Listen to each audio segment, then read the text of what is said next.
The third element of good practice is having clear goals. So it's very important that while you're doing it, you know what you are practicing and why. So on a big level, that helps you persist, right? If you really know what your big goal is, you understand why you are doing this and know your motivations. When it gets tough, you're going to push through it. But on a specific level, on a daily practice level, you need to know what you're going to practice that day. What particular skill are you going to get better at that day? So setting a goal that today I am going to really work on this particular trick with my kendama because I'm not very good at it. I'm just going to practice that. I'm going to improve in that. If we're talking about academics, perhaps you want to get a little better with your in-head multiplication, so you're going to practice that today.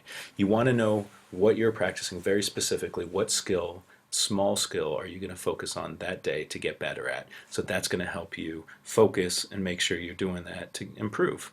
And the why is important too, right? I'm practicing my multiplication skills because that will help me understand how to do other kinds of problems quicker or something like that, right?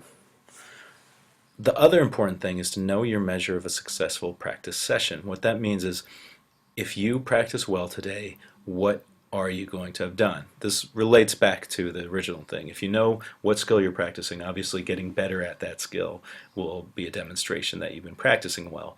But on top of that, you want to be specific, just like our SMART goals, right? What is a very specific, measurable thing that you can set for yourself for the end of that practice? So maybe again, it's something about being able to recite your times tables through the 12s without looking at your multiplication table or a calculator, right? If you achieve that, and that's a reasonable goal for today's practice, then you know that you've been practicing well. If you don't, you can change how you practice for the next time. Same goes for anything else. Know what you're practicing and know what it will mean if you practice that well.